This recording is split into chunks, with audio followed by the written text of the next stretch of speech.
real cute. I mean, he was like real cute. Fucking hell, I just spilled again. Okay.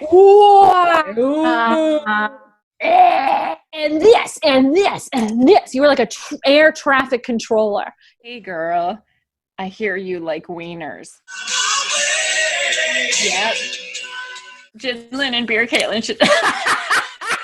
Welcome to Paranormal Spirits, where we share a drink, tell you a spooky story, or we rip it apart, because booze always shows the truth. And as always, playing along with us as we play Emily's Drinking Game. Emily's Drinking Game. Where anytime we mess up a word or phrase, we take a drink. So grab a drink, buckle up. We got quite the story for you today, kiddo. Today we are going to talk about the phenomenon of the black squirrel. This is something I have actually seen in real life. Really? I have. In fact, I saw a black squirrel at Niagara Falls. So let's talk a little bit about the black squirrel. So the black squirrel is actually not a separate species of squirrel, which is what I wondered when I first saw the black squirrel myself. No, it is a color morph. It's a fairly rare genetic variation of squirrel, and depending on the area of the country that you're in is dependent on the species of squirrel. Let's say. So I think in our area, it would be the gray squirrel. It's a genetic variation of the gray squirrel on the eastern coast. This is eastern. This side. One of the things I wanted to talk about with the black squirrel. Today, we are going to talk about a Native American legend that has to do with the black squirrel. And this Native American tribe is the Choctaw. I am completely ignorant. I will say that, and I do not know what region the Choctaw were in. You know. If you're the Choctaw, you know. I love this legend because the Choctaw believed that the black squirrel was responsible for a solar eclipse. Yes, solar eclipse. So legend says the Choctaw believed that a solar eclipse was due to the black squirrel trying to eat the sun. Okay, it was a hungry little squirrel. Yes. Is it also heat tolerant? When they believed the black squirrel was trying to manifest this sun buffet, they thought, you know what we need to do? We need to scare him off because we can't have him eating the sun. No. They thought that when a solar eclipse was starting to manifest, they had to take some action. The women and the children would go up on the mountaintops and they would yell and scream and make all kinds of noise to scare the black squirrel. And they would say, and I will probably butcher this, I apologize to any living Choctaw, I'm so sorry. Uni lusa ushi umpa. And what that means is the black squirrel is eating the sun. And they would yell that over and over and over and over again. And they would bang on pots and the kids would be making all kinds of noise. Yeah. They're trying to scare the squirrel.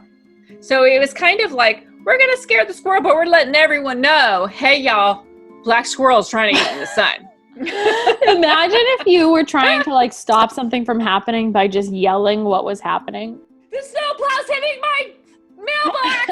The snowplow's hitting my mailbox! So the women would go up on the mountaintops with the children. They would yell this. They would bang on pots and pans. They're trying to, think of a squirrel. They're trying to scare the squirrel off, right? Now the men, the Choctaw warriors, they were men. This was back when men were fighting men, right? Oh boy. They would stand with a rifle, repeatedly load this shit and fire it off towards the sun over and over and over and over again to try to hit that squirrel. So the warriors would reload their rifles over and over again and fire it off towards the sun in hopes that they maybe just might hit that squirrel. And they would stand there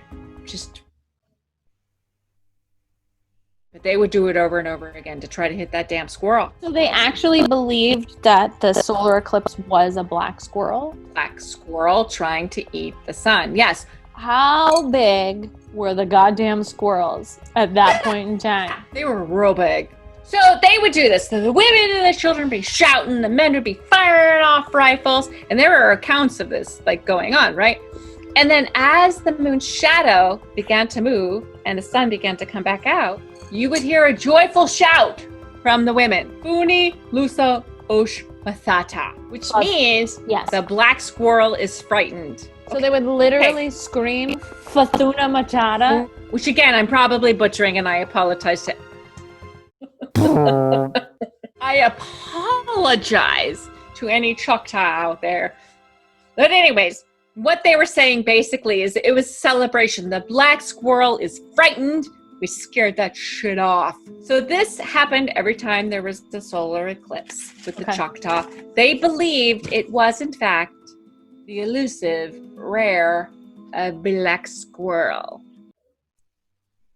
I got nothing to say about the black squirrel. Twice in a row, I'm making Caitlin wordless. Speechless. Wordless. I'll make Caitlin wordless. It's real hard to do. It's actually really hard to do. You can't even do it. Moral of the story is when there's a eclipse, you shoot your guns at the sky and scream about the squirrel eating the sky, and then you yell Shakuna Matata, and then it's over. You know exactly how to deal with the solar eclipse now. You're prepared.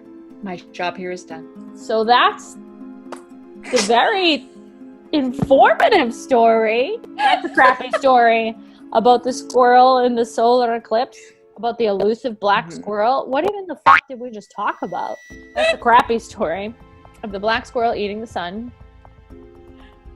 Should put that under sentences I never thought I'd say in my fucking life. If you like what you saw, your brain is wrong, and I think you need a CAT scan.